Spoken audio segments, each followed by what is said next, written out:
Lyra reprit connaissance dans un violent soubresaut. Sa tête lui faisait mal. Son corps tout entier semblait couvert de bleu. Pendant quelques secondes, elle ne comprit pas où elle se trouvait. Puis elle aperçut les barreaux. Du bois renforcé d'acier. Une cage montée sur une charrette. Le roulis des roues faisait trembler la structure à chaque ornière. Lyra ferma les yeux. Et remit lentement ses pensées en ordre, la clairière du silence, la manticore, Les cris, le sang, mes compagnons. morts. Cette réalité la frappa une nouvelle fois avec la violence d'un coup de marteau. Elle inspira profondément, comme pour accepter une vérité impossible. Fusion est mort. Sa voix n'était qu'un murmure. Popote aussi. Et Philou, Et Piki. elle baissa les yeux. Le simple fait de prononcer leur nom lui donnait envie de pleurer. Je ne sais pas ce qui est arrivé à maman, Ni à Hunter, elle serra les poings. ni à Kael. Son cœur se serra. Ont-ils réussi à sauver Flamme? Sont-ils arrivés à temps? La bête était-elle encore là lorsqu'ils ont atteint la clairière? L'inquiétude monta brutalement. Et le fait d'être enfermé dans cette cage n'arrangeait rien. Lyra inspira une nouvelle fois, puis secoua la tête. Bon, rien ne sert de pleurnicher. Je dois sortir d'ici et retrouver les autres. Son affrontement contre la manticore avait changé quelque chose en elle. Avant cette nuit-là, elle doutait souvent de ses capacités. Maintenant, Elle savait. elle avait vu ce dont elle était capable. Elle avait senti cette puissance terrifiante, magnifique, et cela lui donnait confiance. Elle entreprit alors d'observer attentivement son environnement. Réfléchissons. Son regard passa lentement d'un détail à l'autre. La cage, les roues, les chevaux, les gardes. Nous roulons vers le nord. Je dirais en direction d'Anglast. Elle observa les silhouettes qui l'entouraient. 2 cavaliers. Et un simple soldat qui conduit la charrette. Elle plissa les yeux. Le conducteur ne posera probablement aucun problème. Par contre, les 2 autres ont l'air redoutables. Je dois me méfier. Son regard s'arrêta sur la serrure. Puis un sourire apparut. Cette porte est une plaisanterie. Je n'aurais même pas besoin de magie pour l'ouvrir. Elle s'adossa au barreau. J'attendrai la nuit et je partirai. La décision semblait parfaite jusqu'à ce que son ventre gargouille. Puis ses jambes se mettent à trembler. Puis que le froid lui rappelle brutalement sa présence. Lyra poussa un soupir. J'ai faim. J'ai froid. Il faut vraiment que j'aille aux toilettes. Elle leva finalement la voix. Excusez-moi. Les cavaliers continuèrent d'avancer. S'il vous plaît, pourrions-nous faire une pause? J'ai besoin de me soulager. Et j'ai froid. Et faim. Le cavalier éclata de rire, puis regarda la tueuse de mage. Tu t'en occupes? C'est notre arrangement. Il cracha sur le côté de la route. Toi les mégères, moi les porcs. Puis il ajouta avec un sourire méprisant. Je crois que ce sont les femelles que je déteste le plus. La tueuse de mage leva les yeux au ciel. Ça te coûtera une bière à la taverne, Torm. Le conducteur éclata de rire, puis la femme se tourna vers la cage. Son regard était glacial. Toi, ferme ta grande gueule. Tu n'es pas à l'hôtel. Elle désigna le fond de la cage. Tu veux te soulager? Tu fais ça là-dedans, comme la souillée que tu es. Lyra resta figée. La femme poursuivit. Tu mangeras quand nous mangerons. Pas avant. Elle attrapa ensuite une petite outre d'eau et la lança dans la cage. Et tiens, fais ta journée avec ça. Alors ménage-la. Maintenant, Je ne veux plus t'entendre. la cavalière reprit sa route comme si rien ne s'était passé. Lyra resta immobile. Choquée. Elle ne comprenait pas. Pourquoi une telle haine? Pourquoi un tel mépris? Elle n'avait rien fait. L'incompréhension céda la place à la perplexité. Puis à la colère. Une colère froide, dangereuse. Elle leva instinctivement la main. Juste un petit sort, rien de plus. Juste assez pour faire tomber cette femme de son cheval. Juste assez pour lui faire comprendre. Mais à l'instant où elle tenta de mobiliser sa mana, La douleur explosa. une brûlure insoutenable déchira son cou, comme si un étal chauffé à blanc pénétrait sa chair. Lyra porta les mains à sa gorge. Impossible de respirer. Impossible de parler. Impossible même de penser. Elle avait l'impression d'avoir avalé de la lave. Chaque seconde était une torture. Elle s'effondra contre les barreaux. Cherchant désespérément de l'air. Pendant ce temps, Les 2 tueurs de mages observaient la scène. puis ils éclatèrent de rire. Un rire complice, cruel. Ah, Voilà mon moment préféré. La femme secoua la tête avec amusement. elle va nous foutre la paix pendant un moment, cette garce. Le monde commença à tourner autour de Lyra. Sa vision se brouilla. Les rires semblaient venir de très loin. De plus en plus loin. Puis il n'y eut plus rien. Et Lyra sombra. Une seconde fois. Dans l'inconscience.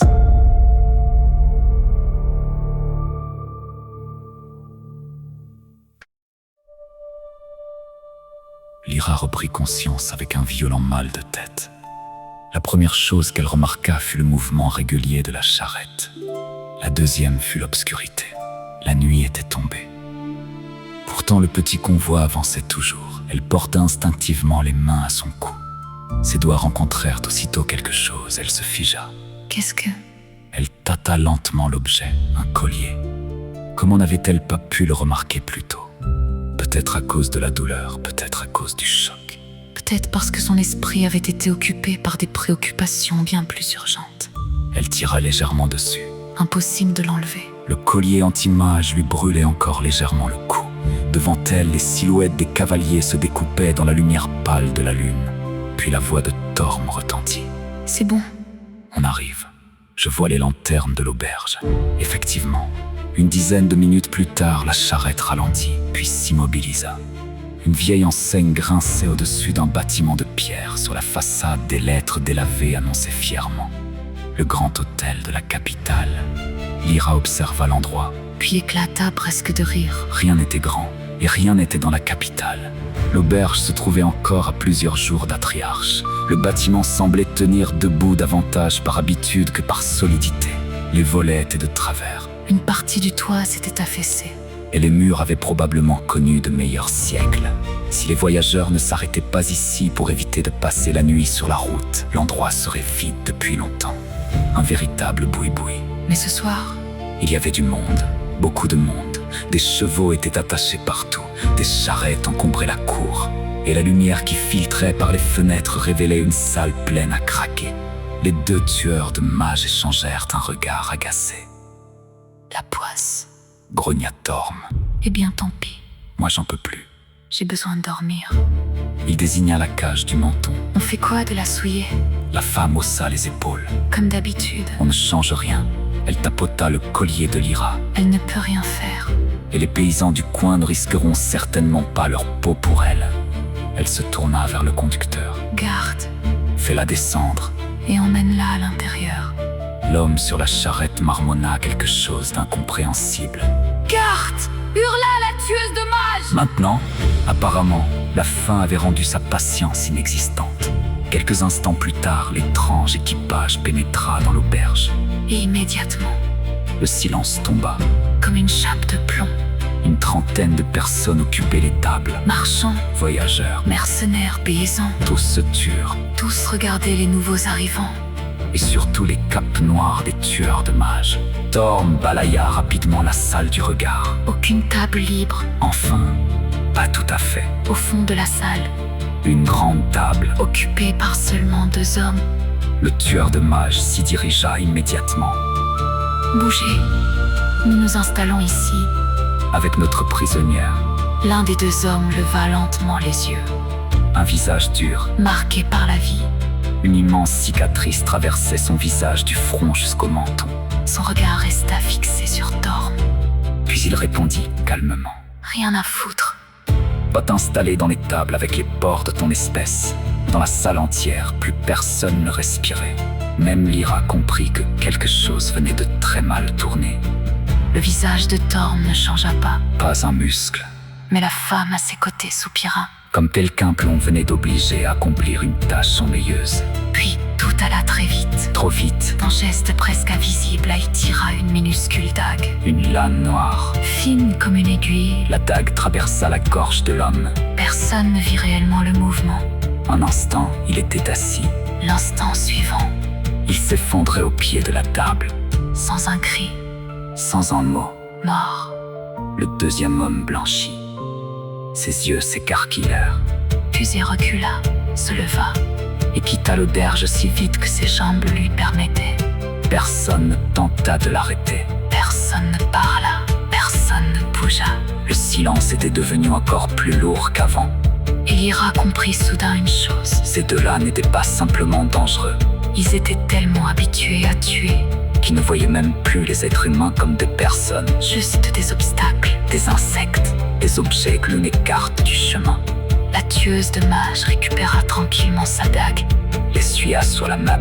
puis s'assit. Bien, Maintenant qu'on a de la place, on va pouvoir manger.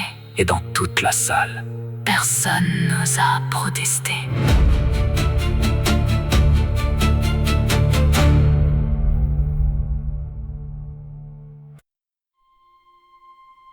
L'aubergiste finit par s'approcher de la table. Ses mains tremblaient légèrement. Son regard évitait soigneusement les 2 tueurs de mages. 4 plats du jour et un tonnelet de bière. Cela vous ira. Torm leva à peine les yeux, puis un sourire mauvais apparut sur son visage. Dites-moi, Que donnez-vous aux chiens des chasseurs qui s'arrêtent chez vous dans cette région? L'aubergiste hésita. Personne dans la salle n'osait faire un bruit. un gruau? Un gruau fait avec des restes d'épluchures et de suie. Le sourire de Torm s'élargit. Très bien. Alors 3 plats du jour, un tonnelet de bière et un gruau pour la chienne. Il désigna Lyra du menton. L'aubergiste regarda la jeune fille, leurs regards se croisèrent une seconde, une seule. Mais ce fut suffisant. Lyra élut quelque chose qu'elle n'avait pas vu depuis longtemps, de la honte, de la compassion et surtout de l'impuissance. L'homme baissa aussitôt les yeux. Bien, monsieur. Sa voix n'était plus qu'un murmure. Cela sera fait. Puis il tourna les talons et repartit vers les cuisines d'un pas rapide, comme si s'éloigner de cette table pouvait encore le protéger. Autour d'eux, les conversations avaient timidement repris à voix basse. Très basse. Personne ne regardait plus Lyra. Personne ne regardait les tueurs de mages. Tout le monde faisait semblant que rien ne s'était passé. Parce que dans certaines régions du monde, voir l'injustice était dangereux, mais la dénoncer l'était encore davantage. Lyra baissa les yeux vers ses mains. La colère brûlait toujours dans sa poitrine, mais cette fois, elle ne visait pas seulement ses geôliers. Elle visait aussi ce monde qui semblait avoir accepté la cruauté comme quelque chose de normal. Et pour la première fois depuis son réveil, une pensée lui traversa l'esprit. Peut-être que sa fuite pouvait attendre quelques heures, parce qu'avant de partir, elle avait soudain très envie de faire payer à Torm son prochain repas. L'aubergiste interrompit les pensées de Lyra. Il venait d'apporter les 3 plats du jour. Puis il posa devant elle un grand bol de graisse ébréchée. Le fameux gruau. Lyra eut un haut le cœur. Une bouillie grisâtre et épaisse flottait à l'intérieur. Quelques morceaux indéfinissables dérivaient lentement à la surface. L'odeur n'était guère plus engageante. Autour de la table, les réactions furent immédiates. Torm éclata de rire. Flora également. Même Gar leva les yeux de sa bière pour contempler le repas de la prisonnière. Puis il se remit à boire. Les 2 tueurs de mages ne semblaient jamais se lasser de regarder le contenu du bol. À chaque coup d'œil, un nouveau rire leur échappait. Lyra sentit la colère monter, mais elle sentit aussi son ventre gargouiller. Elle avait faim. Terriblement faim. Et surtout, Elle refusait de leur offrir la satisfaction de l'avoir refusée. Alors elle attrapa la cuillère. et mangea. Chaque bouchée était un combat, mais contre toute attente. Ce n'était pas aussi infect que son apparence le laissait croire. Mauvais, Oui, très mauvais. mais mangeable. Et dans son état, cela suffisait. Le repas fut rapidement terminé. Gar resta dans la salle commune pour achever le tonnelet de bière. Les 2 tueurs de mages, eux, se levèrent. Debout, souillé. Lyra obéit sans un mot. Quelques instants plus tard, il montait l'escalier grinçant qui menait aux chambres.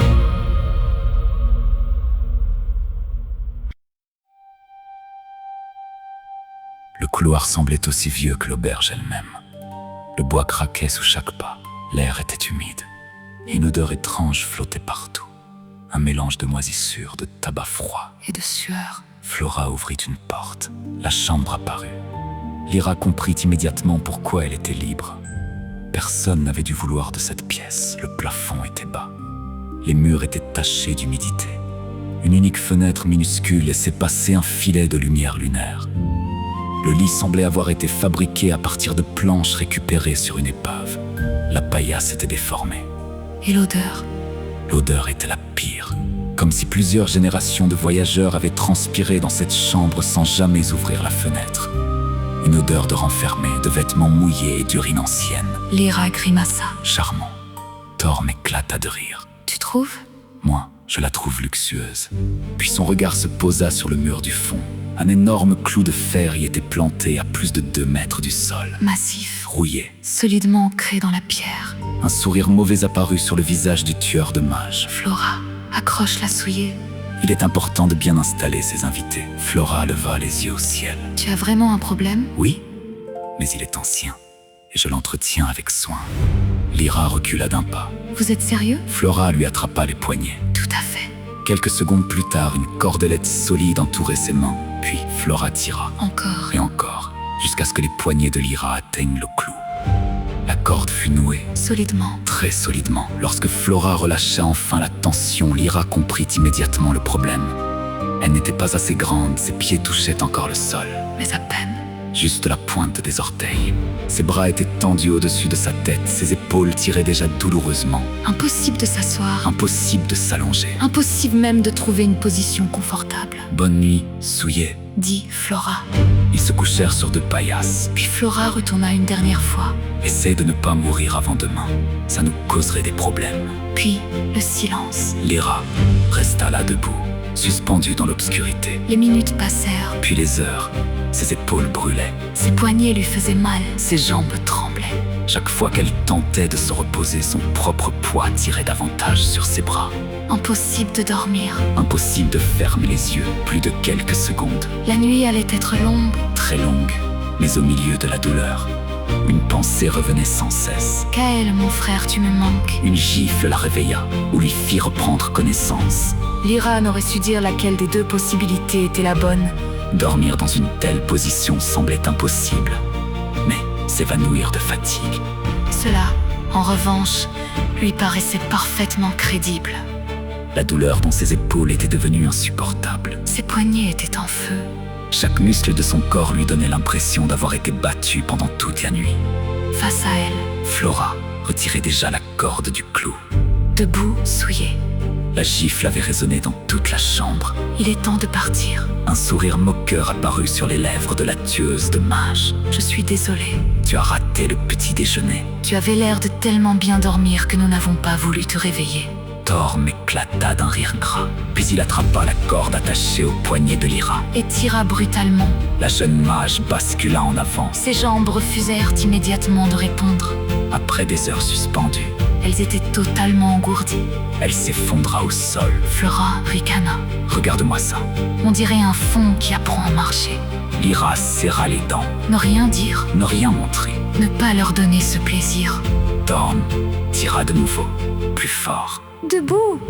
Lyra tenta de se relever. 1 fois, 2 fois. 3 fois. Finalement, ses jambes acceptèrent de la porter. À peine, le tueur de mages la traîna ensuite jusqu'à la porte. Puis, jusqu'à l'escalier.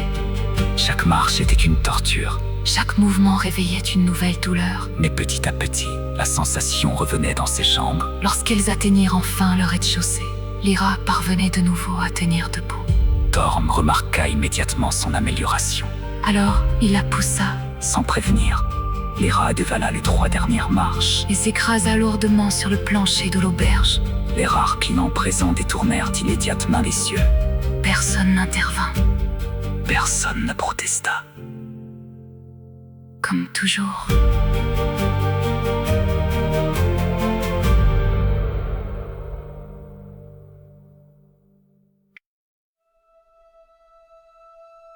Quelques minutes plus tard, ils étaient de retour dans la cour. Le soleil venait à peine de se lever. Le ciel était gris, le vent froid. Une nouvelle journée de voyage les attendait. Garth était déjà installé sur la charrette. Une chope de bière à moitié vide reposait à côté de lui. Enfin, Grommela-t-il. je commençais à croire que vous alliez la garder dans cette chambre Grimpe, pourriture, ordonna Torm. et que je ne t'entende pas de la journée. Lyra ne bougea pas assez vite à son goût. Alors il l'attrapa par le col et la jeta dans la cage, comme un sac de linge sale, comme un objet. Comme si elle n'était même plus humaine. Son épaule heurta violemment le plancher de bois. La douleur lui arracha un grognement, la porte claqua, le verrou se referma, et les roues recommencèrent à tourner. Lyra resta quelques secondes immobile, la respiration rapide, les poings serrés. Elle avait envie de hurler, de frapper, de tuer, de leur faire payer chaque humiliation, Chaque coup, chaque insulte. chaque rire, Son regard se posa sur Flora, puis sur Torm. puis sur le collier autour de son cou. Non, la colère seule ne lui servirait à rien. Elle inspira profondément, Puis une seconde fois, et encore une troisième. Calme-toi. réfléchis. C'est ce que Kael aurait fait? Non. Kael leur aurait probablement déjà sauté à la gorge. Un léger sourire apparut malgré elle, puis elle repensa à maman, à Zéro, à Flamme, à tous ceux qui comptaient sur elle. Alors sa colère se transforma en quelque chose de bien plus dangereux, de la patience. Elle observa la cage, les charnières, les cordes, les habitudes des gardes, le rythme de la marche, les armes, les chevaux, tout. Parce que tôt ou tard, une erreur serait commise. Et ce jour-là, elle serait prête